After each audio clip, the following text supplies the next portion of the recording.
So I started to thank you. I teach in the Department of Comparative Literature and also in Photography and Imaging in Tisch. I'll tell you a little bit about the show today.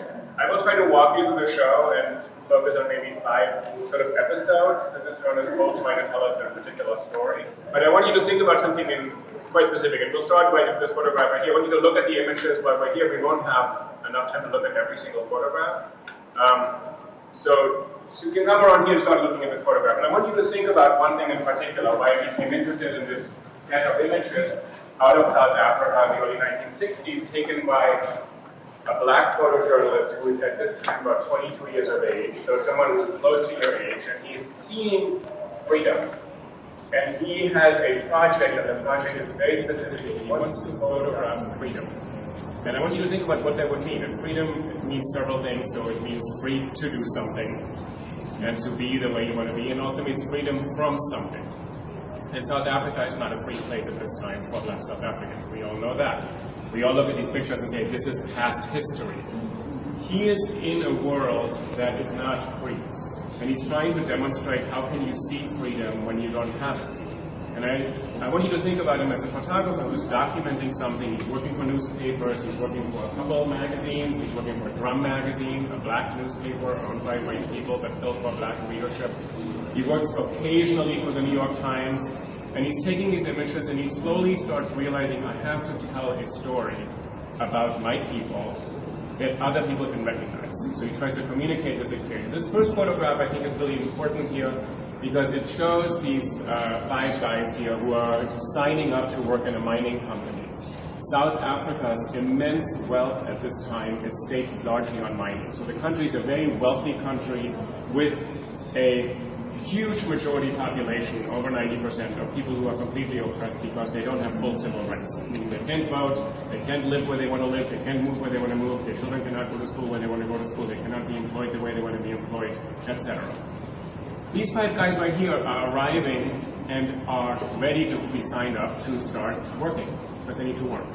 Probably come from rural areas, from different townships, different tribal backgrounds, so they're not all South African in the way that they all speak the same language, necessarily speak Afrikaans and English for sure, but also speak other languages.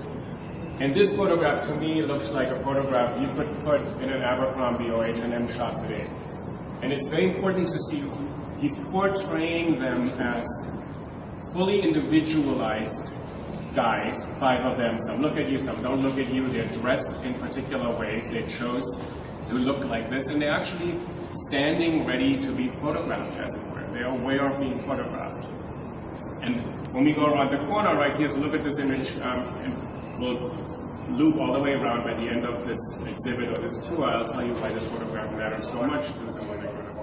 You go around the wall right here, we're going to see the first episode where all these guys right here, and many, many, many more, thousands, 10,000s, 100,000s more, become what one is told considered units of labor. So they're transformed from those guys right there and their outfits and their personal expression and the way they want to be into what happens over here. This is where a group of young black South African men, they always have to prove who they are. They don't really technically, officially exist in a category unless they can show who they are. They're being fingerprinted in the middle right there. And then they're being processed and graded and made to work. And if you turn to this picture around here, right now, this big picture on the wall, they're all sitting here waiting to be assigned to a mine. So they're waiting and they're going to be told, you're going to go to a mine in the northwest of the country, you're going to go to a mine in the east of the country, you're going to go to a mine hundreds, maybe 1,000 miles away, you're going to be there, work for 6 months, 12 months, 18 months, maybe go home once and visit your family, probably not because it's expensive. It's like I'm making this run you all back over here. So what Cole is trying to show is 2 things. How people are seen as fulfilling certain functions and having a certain purpose. And can you photograph them in that way and still give them their individuality, which he never doubts they have. It's not a matter of restoring their humanity or proving black South Africans all to human. There's no question in his mind that this is obvious, but still he wants to pull that out of his photographs. So he arranges the photograph. 2 guys, and the one guy helping the other guy putting on a tie. He takes photographs where human beings are in the act of doing something. You look at that, you don't have to look very long. You see, he's putting on a tie, he's helping him out, right? you see somebody taking a fingerprint, you know what it is. So the pictures kind of snap into focus while they convey information without us having to interpret them in this very own way. You have to think they were meant to be reproduced in media, newspapers, magazines. You would flip through it and you would look at it for about a split second and say, okay, I got information, my name story. The central image right there is of a bunch of guys lined up for medical examination. They have their papers right behind them, and they're going to be examined whether they ultimately fit to work.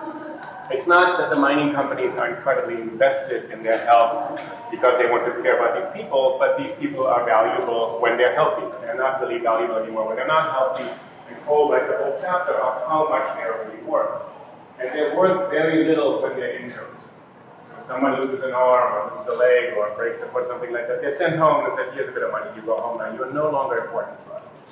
This picture has been reproduced quite a bit because it supposedly shows a certain kind of degradation of people, that they're being seen just in their physical, sort of bare reality in this kind of helpless pose of raising your hands like this with your back, and people makes you feel helpless. I'm not sure if Cole really wanted to pull that out. Cole actually just showed another scene in this process of people, sort of bare reality in this kind of helpless pose of raising your hands like this with your back, and people makes you feel helpless. I'm not sure if Cole really wanted to pull that out. Cole actually just showed another scene in this process of people being viewed more or less as objects and as interchangeable. One guy can move up, another guy can move up, which is how the world operates under capitalism or any kind of labor relations anywhere. But he's trying to show that and then still trying to get you to connect on some level. I have a bit of a hard time with this picture being reproduced so much, because one of my questions that I would ask you later on when you see the whole show, is he capable, does Cole succeed in transcending this machinery of kind of de-individualizing people, and can you pull people back out and say, oh, I recognize someone here, I can connect to that person there, this could be my sister, my auntie, my brother, my uncle. So let's turn around here. So here you see another shot right here. This is where the second part of what I'm trying to pull out of these images comes in. So this photograph right here is them on Sundays. So they are washing in this room here with these kind of very primitive showers, and here they are sewing their clothes because they have to maintain their own clothing. They're working in a factory town, they're paying rent to the mining owner, they're getting their uniform from the mining owner, they're taking all their food from the mining owner. Very little of the money they make is going to stay with them. So it's a pretty exploitative system. But that's not really what Cole wants to pull out. I think he wants to show here also that in this difficult and unjust situation, there is community. There's someone helping someone else. There are people sitting next to each other. They're actually laughing, which shouldn't surprise us.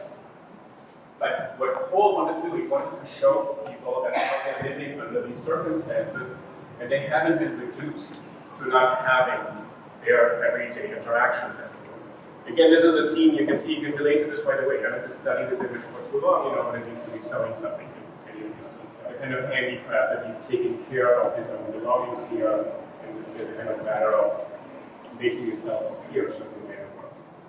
So if you go around here, he comes full circle kind of from the guys in their outfits to being processed, to being stripped of their clothing, to being made to work here, and then to be living in these conditions.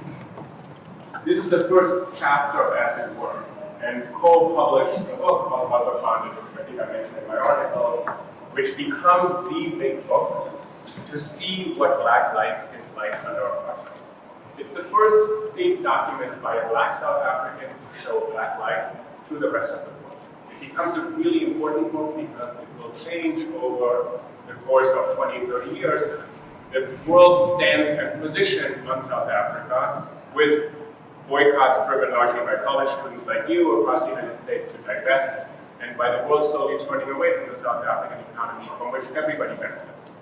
I'll give you an example, several examples. So Tibet today, Israel, Palestine today, those kinds of questions are, is someone taking a group of photographs right now and making the world have a certain position in relation to an issue, which I don't offer you how to relate to these issues, but people have positions on that. And when the world changes its mind slowly, maybe something can be affected. This book contributed to that. Cole couldn't have known this. He's 23 years old. He's sneaking into this mining company. You can walk around here when I'll tell you this. So he's hiding his camera under his coat. He has it in a paper bag. He's taking pictures surreptitiously. He's not supposed to be in there. He's a little guy. Tall, short, slight, young, and black.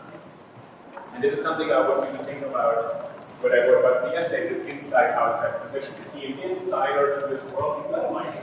To be a photographer means you're inside and you're also outside of that world. So just scroll along these pictures. He's showing tribal rituals and dances, people coming into the city. The picture on the top right corner against the back wall right there, I think is interesting for the following reason. It shows white and black South Africans sitting next to each other, 2 feet apart, divided by a road. On the left, from our perspective, white South Africans can sit, on the right, black South Africans can sit for some performance. Photography has this capacity of showing you that in the world, there are many, many worlds. Only photography can do this. If you're painting, you can construct this, but this is one physical space with 2 different worlds which are not compatible. You cannot just cross over and say, I'm going to take 1 step to the left and I'm going to be part of that world. If you take 1 step to the left, you're going to be in another world and you don't belong there.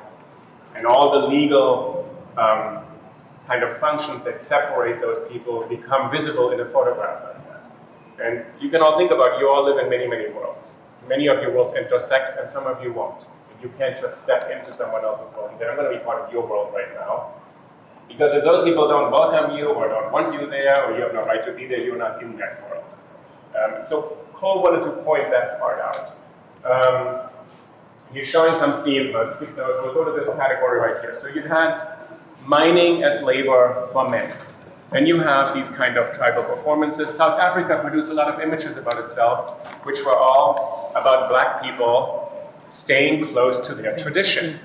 The entire ideology of apartheid was not justified by saying, we are horrible white racists and these people should suffer. It was actually said, these people should live the way they've always lived. In villages, tribal communities, maybe rural areas. They can work a bit because the world's become modern, but they're really not, they shouldn't be part of the political process because that's not authentically African. They shouldn't be wearing suits and going into a law office or going into parliament because that's not authentically African. So apartheid uses those images over there to justify the treatment of blacks as saying, we are actually allowing blacks to be truly and authentically the way they should be. But they're saying we are oppressing people, so the whole logic of apartheid is staked on a kind of image of what it would mean to be black South African. So here you have these pictures. We need to look at, think about them for a moment, and if I ask you where were they taken, could you say with really absolute confidence, oh, that must be South Africa in 1963? These scenes we see all over the world today. So these are black domestic workers who are working most exclusively for white families, taking care of white babies, taking care of fancy pets, taking white kids up to age 7 or 8 or 9 to school and back, living this, where there's this kind of receding passage there with those 3 women coming out. They couldn't, under South African law, live under the same roof as white people. People could not live under one roof, white and black people. So what people did, they constructed a second set of housing on top of the roof of an apartment building. So they would not be physically under the same roof. There was, what Cole wanted to show, there's an incredible amount of intimacy and closeness here. These women are raising these children. And he writes this kind of caption here, they raise these children until about age 7 or 8, when these children, who've been brought up by their black nannies, are taught to lose respect, start despising, and treating these people like second-class citizens, like somebody who's not fully human.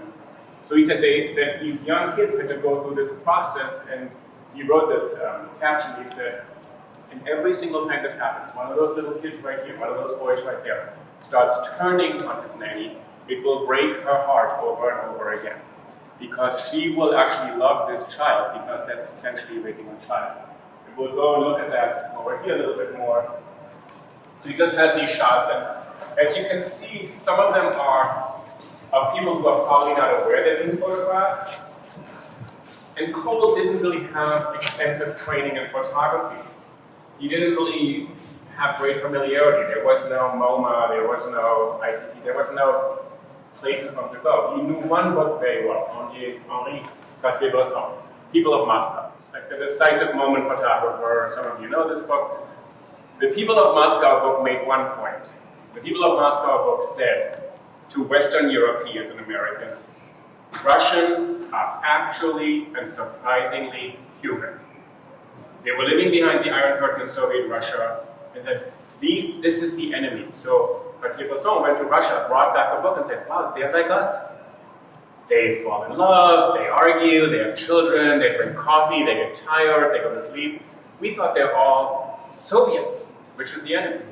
So Cole saw this book and saw somebody who took pictures of people who had been categorized as not quite human, and who worked on these kind of human interactions that allowed you to relate in a different way. So you see these right here, and there's from a photographic perspective, some are shots that they didn't know about, they're being photographed. He would conceal the camera, or he would just sort of slip in really quickly and then walk away. He wasn't exactly welcome anywhere having a camera. A black man walking around in South Africa, we'll look on this in a second, had to have a pass at any given moment where he could be. A black man walking around with a camera was not something anybody wanted. So all these pictures were taken in a kind of gray legal zone, but some of them are really portraits. I'm sure she's aware of being photographed. So he actually spent time with them. So from a reporter's perspective, he tried to understand how they live, what their stories are. And these women are basically at the beck and call of their families 24 hours a day. They sleep next door in some house, in their cottage in the garden or whatever, or upstairs. And whenever somebody wants something, you want your pillows fluffed, or you need some tea, or you want some water, or you need this cleaned up, you need to make breakfast, something, you just call, they come right back. So they're working 24 hours a day. So this is where the women work, and this is where they live. And they have these little rooms, newspaper for carpet, they are resting a little bit, and they have kind of fruit crates for furniture. So he shows what kind of conditions are different, these fancy homes, and then the servants' quarters, and where they live. Then if we go from mining work, which is basically where the male South African young population is employed, to where South African women can find employment. You could think the mining companies are private companies, so that's bad, they're not treating workers right. You can say here, this is just mean white people who are not treating their servants right. If they were a little nicer, things would be better, so you can fault the private individual. Here, Cole moves into public transportation, because he wants you to see that the infrastructure of the country is stacked against its majority population. So you go from private companies to individuals to the government and the state. So this is segregated transportation, incredibly crowded conditions. Here's a railroad platform, a few white people waiting right here, the train, they come in, and huge masses of black people waiting right here who are standing behind this kind of line, which is an invisible line.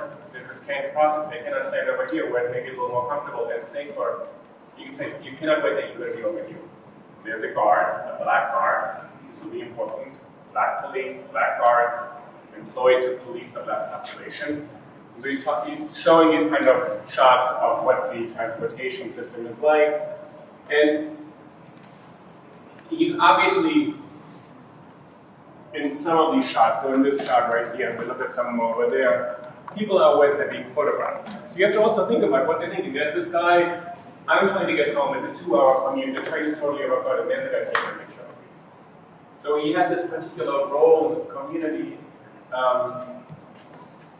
and he sort of tried to individualize certain stories and pull out faces. He had a really good eye for beautiful people. This, I think, is not a negligible, incidental, sort of secondary concern. He wanted to have photogenic people in his images for 2 reasons. Because we like to look at beautiful people as viewers, and he was somebody who was a journalist and a reporter who was interested in selling his images and getting people to pay attention. And he also, I think, had just this kind of affection for certain people he was surrounded by. He just liked beautiful people. Not just because it's sold an image, but because it's something people like. And I wanted to kind of emphasize that dimension in his work. He's not just in the service of a greater story, but he's also in the service of his own story. These are two pictures of children playing under these sort of conditions, and he will move to this whole story of the show, and he starts, in the way the story is hung here in this gallery, he starts getting more interested in children. And I'm kind of interested why you would think he would focus on children in the story where there's so much suffering, especially for adults. Behind you is a little sequence right here, and it's on this wall so you can see how he works. It's like a mini photo essay. It's black and white people interacting. They're a little drunk, they're having a little fun, and what do you notice about this? Anything? Are they just any, so they're black people and white people? You think of, if you look at these and say, who's white in these pictures? White men and black men. Yes. Why do you think that is? Oh God. I don't know. It's especially in that place and time. It's much easier to justify objectifying a woman than a man, and it's a man in power and a white man taking what he wants. Kind of, maybe. Yeah. Okay. Go ahead. Yeah. Would they have been scared of black men? Who would have been scared? Like white people. It's just like I don't know. What do you think? I think so. They're probably. Some probably, and then some probably would have been scared, and it would have been unthinkable to have a black man and a white woman. I mean, this is after America has gone through a good 60 years of lynching people in the South on a daily basis because people, you know, in 1956, I don't know if you looked at the case of Emmett Till, young boy from Chicago goes down and looks at a woman and gets lynched because he looked at a white woman. So there's some affection to play, but it's about power, as you said. White men who have power and black women who play some kind of role there. The domestic workers. The guy on the right, I think the last time we walked through this, actually he got into trouble because he was working for the police and he actually lost his job or he transferred him when his photograph became public. This was not supposed to happen. This was against the law. Anybody know when in the United States of America it became legal for all Americans to marry somebody of a different race? We're talking about black and white races. What year was that, do you think? 68. Huh? Close. What was Civil it? Rights Act 68. Civil Rights Act is Loving versus Virginia, so it's 1966. 66. So in 66, this is after Sidney Poitier's Guess Who's Coming to Dinner, when the white daughter brings home her black boyfriend, and the parents are like, well, we're really tolerant, but that's a little much to ask. So this is not so different. In Virginia, as President Obama, when you were in middle school or something, when he was inaugurated, and he said, across the river in Virginia, my parents would not have been legally married when I was born. So that's kind of interesting. It's our president now, he was born at a time when this was still the law of the land in America. So you look at this and say, South Africa, that was bad. That's far away, and that's a long time ago. It's not that long ago, it's not that far away. And at the very end of the show, we'll talk about what Cole's role would have become in America to bear witness to American race relations, which he never succeeded in doing. So the power relation is really important, and what you said here, would white people be afraid of black people? I don't know. We don't really know, and actually, you can see some white people here in these photographs. You don't see many white people in Cole's photographs. So there's a white bank teller who's probably looking over this whole area thinking, what the heck is this black guy photographing me? He probably left the bank right after. He wasn't allowed to photograph there. Here's 3 white women. They look like out of Juliet Cameron 1890s photography or something coming out of a little row. It's a very classic kind of composition. Here's a white woman sitting on a bench where she's allowed to sit and have a good time in the park because she's white. Here's a white woman who looks like those of you who are in photography, let's check it out. Gary Winogrand, street photography in New York, I think that's like across the street. You can interpret her face, her facial expression. What does she look like to you? What's her expression saying? Why is he photographing me? Yeah? What? I said the exact same thing. Yeah, why is he photographing me? But this little wall here of white people in South Africa, I don't believe, and I just have to speculate, I mean, I've read a lot of things about Ernest Cole. I don't think he really cared to tell us the story of how does this system affect white people. what part of their soul is compromised and crushed by the fact that they're denying most people in their country their humanity. I don't think he really obsessed a lot about the state of mind of white people who are racist. He didn't care. He wanted to show you what life was for black people. I don't think his project was to say, well, it's really bad for white people too. That wasn't his concern, I don't think. Well, we chose these pictures in a way. We chose this picture to be outside, the one on the bench here, and it makes her look so lonely. I don't know if we're supposed to feel about sympathy. But for some of you writing or thinking about this, it's an interesting question of what about all the white people who are behind this whole system? He got access to religious ceremonies with a kind of intersection of African religion and Christianity. He shows a picture here. I love these pictures of someone drinking the blood from a goat that they have slaughtered here, so the goat's basically still alive. You don't like that picture so much now?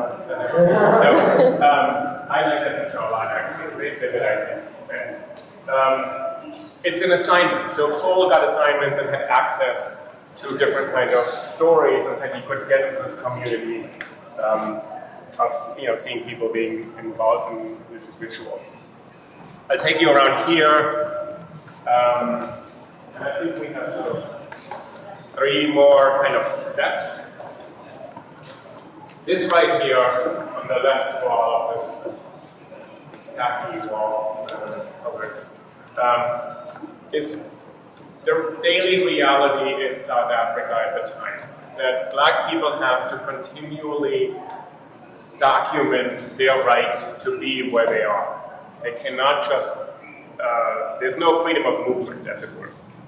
They have to have passes, so they instituted this pass law to keep people in the neighborhood they belong to, and whoever was caught without a pass could be arrested that day. Was booked, was arrested, put in jail for a day, couple hours, couple days, whatever, and then maybe released or something like that. But it was a way to just control the population.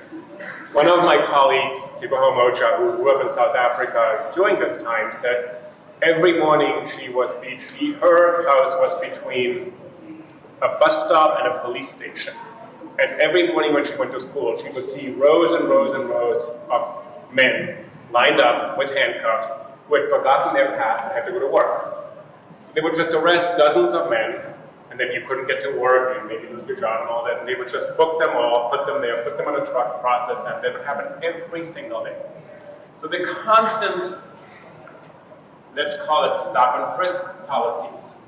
And I'm bringing it up because this country is still struggling with how to control populations and how to not use race as a category in that kind of control. I'm not saying it's bad or good, I'm just saying the imagery here is all you're getting. What I'm telling you is background story that you don't have. So Cole gave you these images. So it's, when you're looking at images today of somebody being arrested on the NYPD, blog or something like that, or one of those kind of citizen witness blogs, all you see is an image of a black man being arrested, another black man being arrested, another black man being arrested, another black man being arrested. Maybe they're all criminals. We don't know, but the imagery starts enforcing an idea that all black men are criminals and they need to be policed. So Cole wanted to pull that up. He does this daily scenes, and what Tiboho also told us, as I said earlier, the police here are black. We have black policemen arresting black citizens. And he said after the end of apartheid, it became incredibly complicated and difficult to actually reconcile that relationship. And there had been many, many families with policemen who had been arresting the brothers, sons, uncles, fathers of the other family. So how do you reconcile that? How do you live together suddenly and you were actually on the side of the people who were, in 1994, voted out of existence? So those images you can look at and say, what do I get from these images? What's being reinforced? And then secondly, what is Cole doing here? Is he perpetuating that idea that black men are usually in the custody of police and are criminal or need to be arrested, or do black men have another dimension to their individuality that doesn't know? That's what's going to be difficult for a photographer to pull out, because he doesn't want to just show you the story of everybody being always victimized. Every step of the way, every minute of the day, I'm a victim. That's not Cole's story. He's pulling out something else. So we'll go around the corner here. Do you have any questions so far?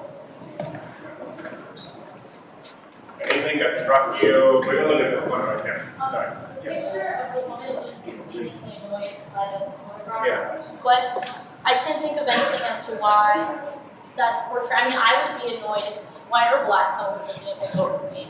So I just don't understand how that goes into the other themes. That's so what you're asking is she just generically annoyed because some guy went like this to her and like don't It's like photograph. invasion of privacy. It's an invasion of privacy, exactly. And at that point, so you can ask, we may be over-interpreting the image. Right. We do know one thing though. We do know it's a young black guy going in a face like this. Right. Which in the context of all the other images is probably not something she would tolerate at any time. And you can look at it right there in this context. So it's a question whether we are over-interpreting it now because we know this context. Right. You're just annoyed because she was in a bad mood that day. Or is she annoyed because she's a white person from South Africa and black person? Or he's just portraying, trying to lay out the stenography of. Right, he is.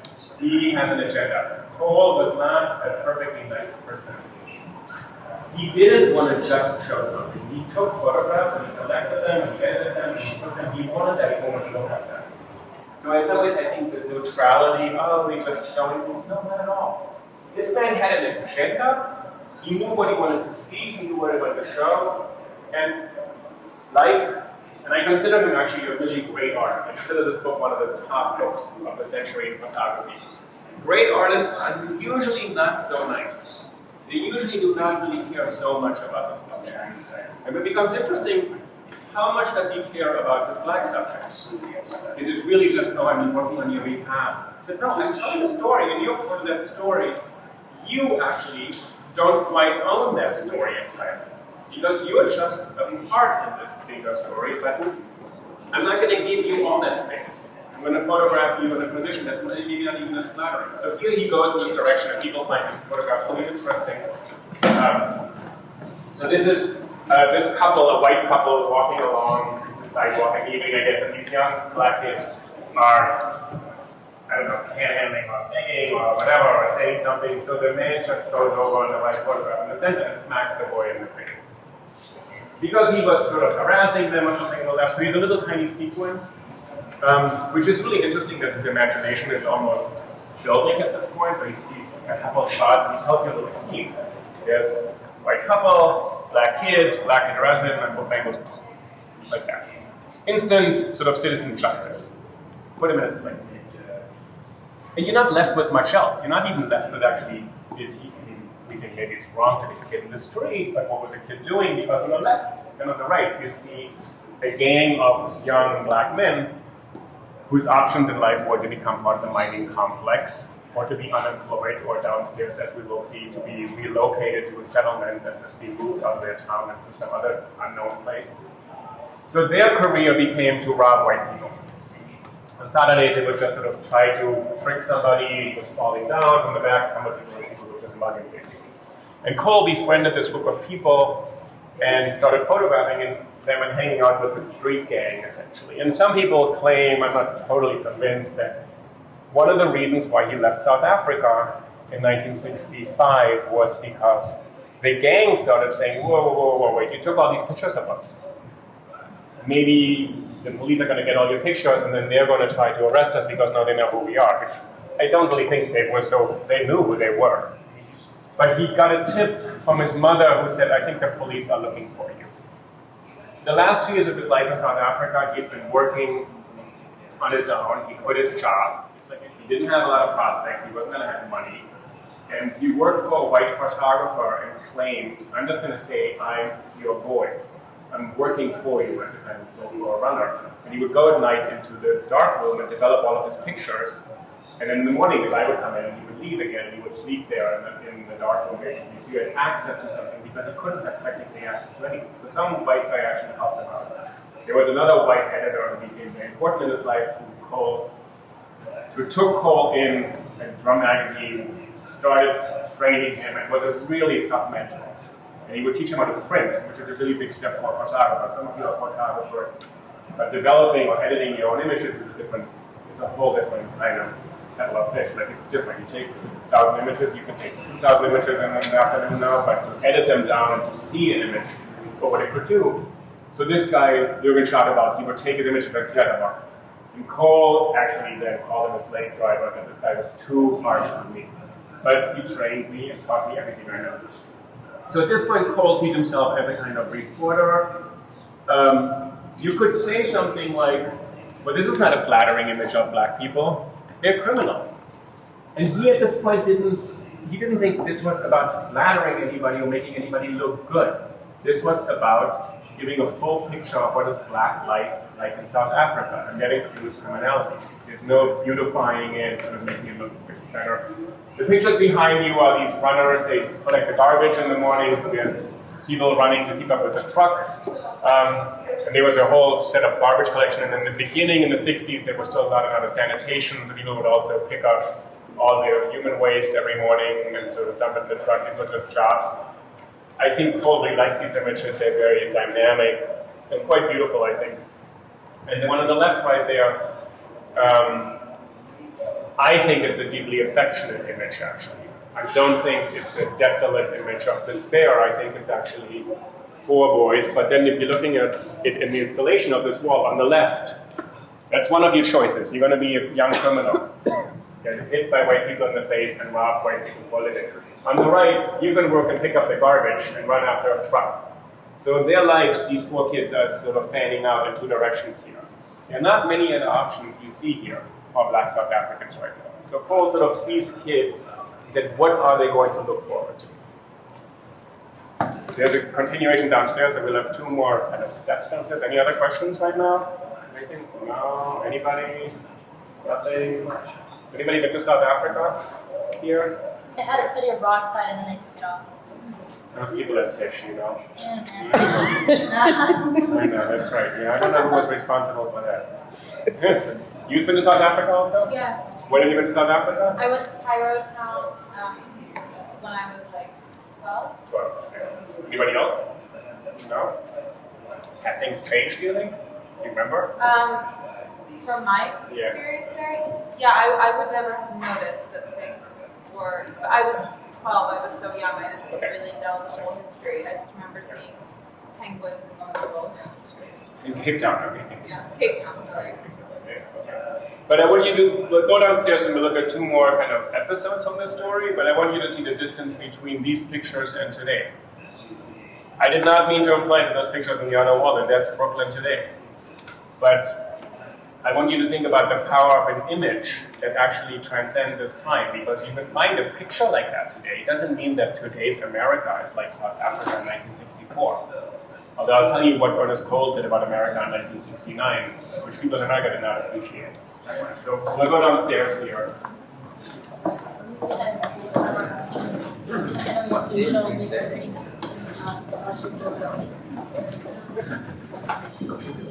All right, so this wall right here is forced settlements when the authorities decided that they need some land to build a new development, a factory, a school, suburban home, whatever. They would relocate the black population to another area.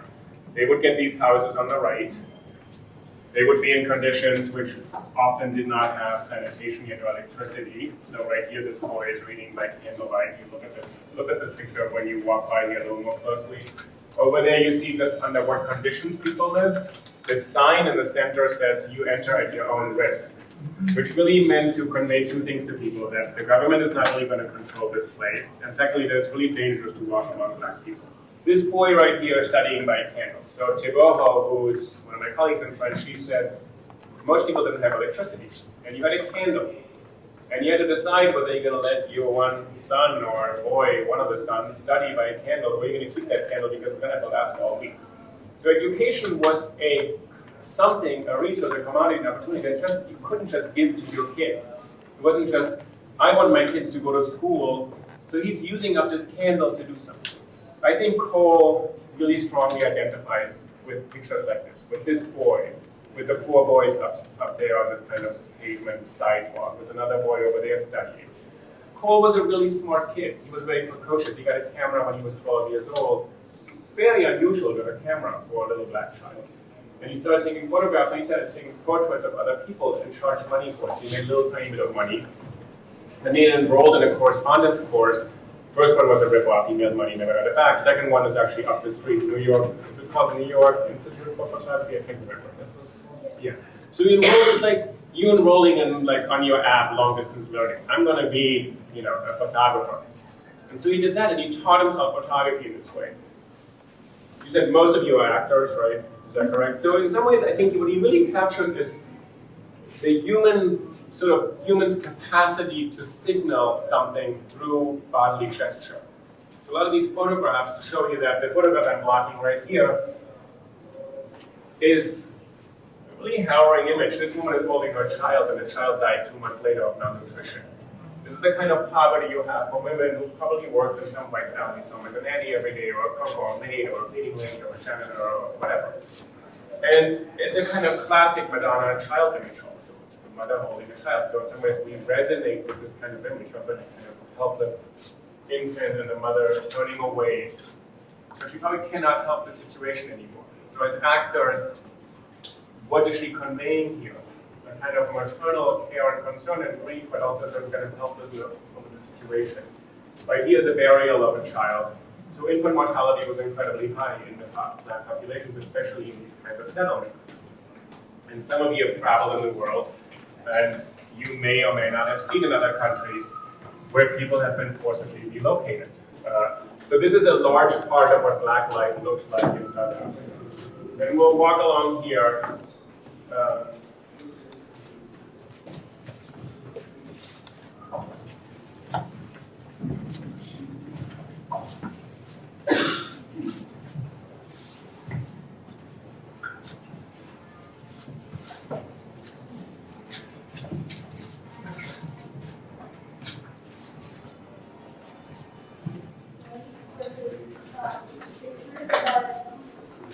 I was curious if those, I think it's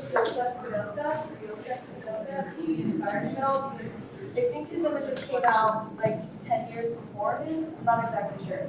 But they all seem to be in the same world a little bit. He probably knew these things, but he just didn't have what we consider an education. He picked up things because he worked with other photographers, but he didn't study them as an artist or as a photography person. So informally, yes.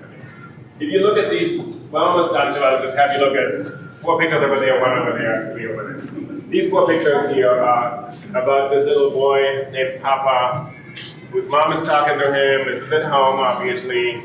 And he's going out fighting with the kid, and he has a slingshot right there. He cries because he got hit in the head or something by a stone. And this is sort of about Cole saying, this is what happens to a boy. This is his option. He's going to learn how to be a tough kid. There are not many other options, and the mother can talk to him, but she also is working full-time. She can't exactly take care of that. So he has these stories repeatedly of what's going to happen to a young South African child, what they're living into. But the photographs never, I think, end up in this moment of total resignation and saying, all your options are to be a servant, essentially. Or we'll see here what kind of schooling they will get. If you turn around, I happen to like this image a lot. It's this guy on a bicycle and this woman right there. And what do you think they're doing? Flirting. Flirting, exactly.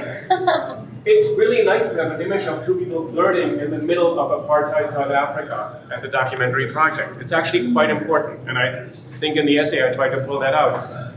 Love is a really important concept for Cole. Really important. That he actually can love people means when he can see them as free people. And he said this is how he connects to individuals, not as political categories, not as sort of, I'm going to give you back your freedom, or I'm going to create some photo book that's going to change the world politically. He's not that kind of thinker. He's a visionary at a totally different level. And I think this photograph is not accidental. I think he has some photographs also here where there's a lot of affection, actually. The boy, contrite with a light here, the mother sort of giving him a talking to, but there's a lot of warmth and affection between these 2 people. I think this is what Cole really felt was critically important for people to see. Not that he ever had a doubt it didn't exist. So he had this kind of eye for that. And then we'll go to these pictures right here, which is the schooling system, the education system, and how the show ends.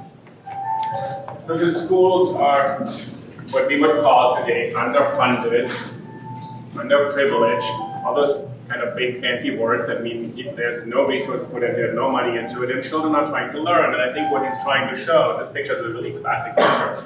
So there's the school teacher, all these, I think they're all girls, trying to get attention with their papers on the floor, no desks, no chairs. Kind of slate tablets, so every night you didn't have homework, you wrote it on the slate, you wiped it clean, you gave it to the next class because there were classes from 8 to 12 and then from 1 to 4. 2 sets of classes every day in the classroom. The kids had to go in the morning and spread dust and I think manure on the floor because it was so dirty they had to clean the floor before they went into the classrooms. And right there behind you, there's a picture of the male students learning how to become gardeners because that's what they were supposed to do. Ultimately be gardeners or workers. And the girls were supposed to be domestic servants. So the school system was set up to train people to be the workforce of this country. This picture here, again, one of my colleagues has written about this. This actually is titled Ernest Boy. And Ernest's Cole's name was Ernest. So there's a kind of play on, this is actually a little bit of a self-portrait in the middle of this book, sort of an earnest boy trying to study and trying to see something. And I think studying for him meant to see the world as open to you, not to see it as closed to you. So you're learning how to hoe a garden, you're learning how to scrub a floor, but you actually see something much bigger, which is not you. And so I'll tell you the end of Cole's story. So in 1965, he has to leave South Africa. He pretends to go on a pilgrimage to Lourdes in France to see the Virgin in Lourdes, and he doesn't go. He's Catholic. He's quite Catholic. I think he's not totally Catholic. Some people think he was very Catholic. I have my doubts. He goes to Europe. He sells a few of these pictures to some magazines in London. He sort of drifts around London. They publish a little bit of that. He's in Sweden for a moment. He comes to New York City. He sells the book.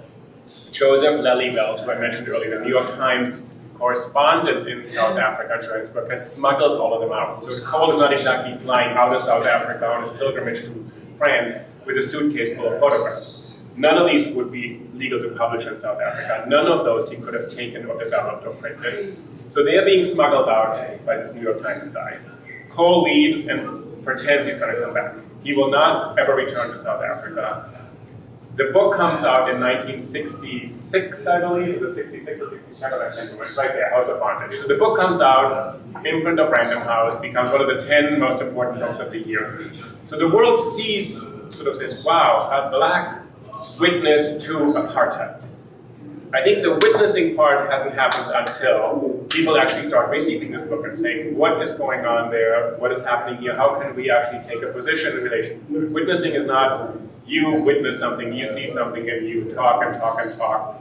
If nobody receives you, there's no audience. You have not borne witness to anything. You've just presented some case.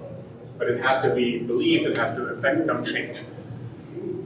So he has his 15 minutes of fame. He's a bit famous. He's a big deal for a moment. He's really young. He's 27 years old. And everybody in New York, you can imagine New York City, they kind of celebrate him a little bit. There's openings and stuff. So that's happened. Then he gets 2 or 3 fellowships from the Ford Foundation to look at black life in the American South. Travels all over the American South, takes photographs, takes lots of photographs, hundreds of photographs. Comes back to New York and says, this is what America looks like. This needs to be published. I want to document this. In the middle of the civil rights struggle there here, I think 67, 68 now. America is essentially kind of burning and sort of trying to resolve the civil rights argument. No one will publish one photograph. Nothing gets published. People sort of say, yeah, you don't really get it. Someone 2 weeks ago, he said, yeah, he didn't really understand America. So in 1969, I think he says, America treats its black worse than South Africa under apartheid. Sorry. Right. Yeah. So somehow nobody really says, yay, good for you to diagnose our situation. People are like, we don't really want to hear from you anymore. You're telling us this is worse than South Africa. And this is what I think actually, people thought, you are so important to tell us about that country way over there where we are so awful to black people. But do not come into our country and tell us how we're treating black people here. That is really not your role. You're an outsider. You're South African. You can't understand this. You're not an American. So for you, I want you to think about this position of he's a witness to something that happens very far away. As soon as he starts turning his camera on to the people in front of him who published the Random House book, like, no. None of these photographs will ever see publication. He drifts around, he's homeless, he gets sick, he sleeps in a subway station actually on 156th Street or something like that for quite a long time. People actually know where to find it. They're like, this is the guy who's sleeping in the subway station. This is New York in the 80s, where you don't see as many people like that anymore. But they actually reach out to him occasionally. He's inspiration for black photojournalists, of which there are very, very few at that point, that actually you could become a black photojournalist in America. And then in 1989, he gets sick. Joe Lillyveld from the New York Times actually helps him, pays for medical care, gets him to a hospital. His mother from South Africa comes out and sees him a couple of days before he dies, and he dies, I think, a week after Nelson Mandela is released from prison. What's interesting, he writes this little autobiography, which is part of it is on the wall right here. He talks about his story. It's a very kind of harsh story, and he edits it by hand, and he makes it very sort of kind of poignant. And he said, I always knew South Africa was going to be free. I never for a moment doubted it. And every single photograph is taken from that perspective of freedom. But he wasn't a free man. He couldn't move around. He was completely compromised and hemmed in on all sorts of ways. But he thought he never had a doubt in his mind. There's going to be freedom, and South Africa is going to be free. So this conviction is a really strange one for somebody who's a reporter, because he's sort of trying to investigate a situation. And the rest of the world did not really believe necessarily that apartheid is going to be abandoned. I mean, some of you grew up in countries that, you know, have transformed radically. I happen to have grown up in West Germany, which happened to have had a wall. The Soviet Union sort of blocked half the country. Nobody I knew in Germany ever believed this was going to change. So Teboho, who is a final colleague, she went to a school like this. So she said, I went to school like this, exactly like this. And I was the only kid who actually then ended up going to college, because I think 3% of South African blacks could go to college, 82% of white South Africans could go to college. So the entire education system is totally skewed. There are all universities there, but only for white people, essentially. And she said, it's very uncommon for people to go to college, and she said, but it's not clear that all these people really believed they would ever live a different life. So Coral sort of allowed them to see something that was not visible for most of them. There's a book right here which has some of the photographs from America in it. People have said, well, those photographs aren't as good. I don't really know what that means. I tried to figure that out. I read a lot of the reviews of the House of Bondage book, and I'm not sure if I quoted one of the essays. The Washington Post gave it a very favorable review and said, this is the face of apartheid. And I don't believe that this is the face of apartheid. I think this is the face of a young boy wanting to have a full life. And so part of what I'm interested in my photography can work here, how do you show this boy not as a victim of a really oppressive regime, but as a young boy looking into a future that could be different. And I think this is kind of where Cole succeeded, that he says, the face of apartheid will never amount to the sum of all the faces of people suffering under apartheid. Every single face here will stand out as an individualized and different kind of face. The face of apartheid is not these photographs, it's something else. So I'll stop right here, I'll stop right here. If you have any questions, I'm happy to answer questions, or you can take an exam on this, I don't know, but that's going to be about you're right here, and you can see you with your camera. Yes. Okay, all right, so any questions, comments? You had a response when I said that he said that America in the 60s is like South Africa. Oh, worse. Worse. You said it's worse, yeah. I just was very, that's like tough. Like, you have to have a lot of gumption to be able to say that in a place that's employing you. You know what I mean? Like, because he was given a fellowship, I'm assuming, by American countries. Right. So, like, the fact that he said that, and then, I'm sure that didn't go so well. I never thought of that. Do you think because he got a fellowship from a white institution, maybe he shouldn't have, would be hard to be so blunt? I don't think it was hard. I think it was just him speaking from the heart. Yeah. But it's kind of biting the hand. Yeah, it's biting the hand that feeds you. Okay. Yeah. That's a whole other discussion. Yeah. Black people succeeding in America and saying, oh, like, we did so much for you. There's a little bit of that. Like, we took you in, we published your book, we gave you, Sweden gives them a passport ultimately. You can't turn on us. And Cole, that's why I said earlier, he wasn't so nice. He never felt for a second, I think, that he owed people something. He never felt, oh, I'm a guest in America, I gotta be nice, I can't criticize. So like, I can see what I can see. You have nothing on me just because I happen to live here. So in some ways, I think you're totally right that people will feel like, excuse me, we gave you a fellowship. We published your book. We kind of made you famous for a moment. How can you now turn on us? Any other comments here, Brian? Well, just with that, going down to the South, it's just wondering like what they were expecting the pictures to be of, whether it was just to be like, oh, it's so like it paints me a very favorable light about like how this is America, we're so much better than what's going on in South Africa. It's just very curious. I think a lot of it was actually very simply that he's not an insider. He is not American. He can't really understand that. His perspective is from elsewhere. But I tried to pull out in this essay that he's not an insider to this anymore. In none of these shots is he really on the inside. He's photographing his own community because he understands the community, he's lived in the community, this is his relatives, his uncles, and aunts, but it's not his community. And if you watch one of the videos, there's a video upstairs, so you can do it online. I think YouTube has a video of him or something like that. You should listen to him for 8 minutes. And you should think why I would say he's not totally an insider. And I won't tell you why I think that, but listen to him. He's not, and so this position is really interesting. So Americans thought, you can't talk about America, you don't belong here. You don't really know what's going on. So I don't think it was necessarily so much we don't want to see, I mean, we saw a lot of evidence, the civil rights movement had a lot of photographers that worked. So it's not that they want to oppress the reality, but I think they didn't trust his position. I've never thought about the insider perspective, but I'm from Tennessee, and my family's lived there since like early 1800s. And my dad was born in the 50s, and the images of the maids with babies, I mean, that was my dad's upbringing, is he was a Southern boy raised by a maid in uniform. And as a Southern millennial, like talking to him about things like that, where I make comments about how that's ridiculous, like that's just, my new age thoughts on it. And it's not that my dad's not an articulate man, but he's said things to the, well, there's no way you can understand, not defending it, but there's no way you can understand it because you weren't there. And I've never thought of that as the insider-outsider thing. But I mean, that's a conversation that I have with him now, and it's so close. But it's an interesting conversation because when you look at the pictures upstairs, those the nannies and the home. Yeah. What Cole also said, these women love these children. And it's funny because my dad talks about like loving the maid that raised him, like she's nicer than his own mother. And this is kind of so.